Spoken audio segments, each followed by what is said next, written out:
శ్రీ సాయిరామ్. 1966 ఫిబ్రవరి నెలలో భగవాన్ బాబా వారి రచింపబడినటువంటి గీతావాహిని కొంత భాగం తీసుకుందాం. సాయిరామ్. ప్రపంచమునందలి ప్రతి వ్యక్తియును ప్రతి ప్రాణికి గల స్వభావములకు ఆధారము ఒకటి ఉండే ఉన్నది. దానినే ఆత్మ అని అందురు. అట్టి ఆధారమైనటువంటి ఆత్మను విచారించగా కేవలము అధేయమైన ప్రపంచమును పరిశీలించిన ఫలితం అనిత్యమే చిక్కును. వృక్షమునందలి కొమ్మలు, రెమ్మలు, ఆకులు, పుష్పములు, కాయలు, ఫలములు వీటన్నిటికీ విత్తనం ఇట్లు ఆధారమని తలంతురో అటులనే ప్రకృతి ప్రపంచమనేటువంటి వృక్షమునందలి సర్వాంగములైనటువంటి పంచభూత సమ్మిళిత పదార్థములు ఆత్మను విత్తనముపై ఆధారపడి ఉన్నవి. సర్వస్వభావ ఆధారమైనటువంటి ఆత్మను ప్రధానముగా తీసుకున్న కనపడేటువంటి సర్వ ప్రపంచము కనపడనేటువంటి పరమాత్మలోనే చేరి ఉన్నది. ఇట్టి సత్యమును తీవ్రమైన సాధన విచారములతో తెలుసుకున్నవారే వేదవేత్తలు కాగలరు.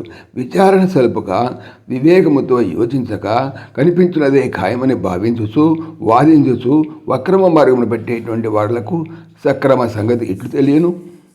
ఇట్టి సత్యమును తెలుసుకున్న భావములనే దైవ సంపత్తి అనియు తెలియకపోయినా తెలిసినట్లు వాదించుతూ తెలుసుకున్నట్టుకు ప్రయత్నించక అసత్యమునే సత్యమని స్థిరముంచే స్థితి గల వారిని అసుర సంపత్తి అనియు 2 అంశములు గలవు అని పరమాత్మ తెలిపిన తక్షణమే సావధానముగా వింటున్నటువంటి అర్జునుడు ఆశ్చర్యముగా తల ఎత్తి, గోపాల, ఇంతవరకు సర్వస్వభావములకు సర్వజీవులకు ఆత్మనే ఆధారమని చెప్పారు కదా, అనగా నేనే ఆధారమని చెప్పారు కదా. ఇంతలోనే దైవ సంపత్తి అసుర సంపత్తి అనేటువంటి 2 అంశములు కలవని చెప్తున్నారు. నాకేమీ అర్థమవట్లేదు. ఏది నమ్మవలనో ఏది విడువలనో తోచుటలేదు. తమరు అర్థము లేని పని కానీ సత్యము కానీ మాట కానీ అనరని నాకు సంపూర్ణ విశ్వాసము. కాన ఇందులో ఏదియో గూఢార్థము చేరి ఉంటుంది. లేకున్నా తమరు అట్లు చెప్పేవారు కారు. మానవ మనస్సు మమకారం అనేటువంటి బాల్యముచే కప్పబడి ఉండేస్తే మాధవ మాటలు అర్థము చేసుకునే మహా కష్టము. వ్యర్థపు సంశయములతో జీవితము నిరర్ధము చేసుకుందాము. దయచేసి అర్థమగునట్లుగా అంటే దైవాసురులు ఎవరో ఏ స్థితిలో ప్రవేశించారో వారి స్వభావం ఎటువంటిదో సెలవివ్వండి అన్నాడు. బావా అర్జున, నీ ప్రశ్న మరింత విచిత్రముగా ఉన్నది. అర్థము లేని పని చేయననియు సత్యము కాని మాట అననియు నీవే తెలిపితివి. తిరిగి ఏది నమ్మవలనో ఏది విడవలనో తెలియకున్నదని విసుగుపడుతున్నావు. పాపము, ఇది అంతయో అర్థము కాని ఆందోళనే కానీ వీరు కాదు. బావా, దైవాసులు అనేటువంటి వారు ఇరువురు ప్రత్యేకముగా లేరు. గుణభేదములను అనుసరించి వాటిని 2 అంశములుగా చీల్చటమైనది.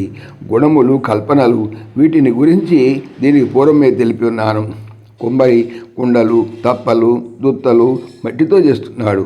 ఆ చేయబడినటువంటి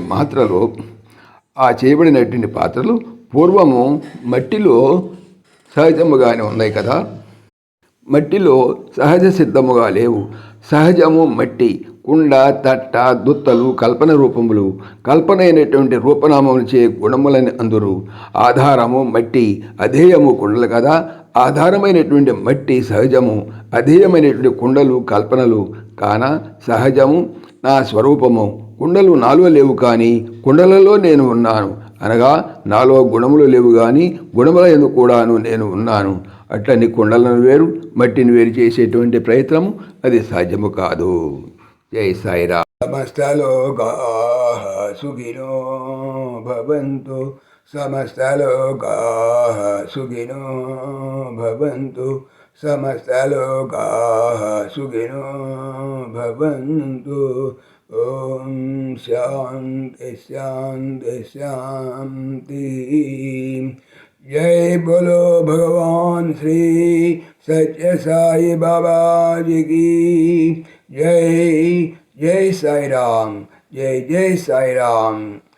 ఆత్మీయులకు మనవి, ఈ ఛానల్తో పాటుగా లెరన్ భగవద్గీత లైవ్ గీత అనేటువంటి భగవద్గీతకు సంబంధించినటువంటి ఛానల్ను స్వామి నా చేత చేస్తున్నారని మీకు తెలియజేపడుతున్నాను. దీనికి సంబంధించినటువంటి లింకు డిస్క్రిప్షన్లో చూడవచ్చు. సాయిరామ్.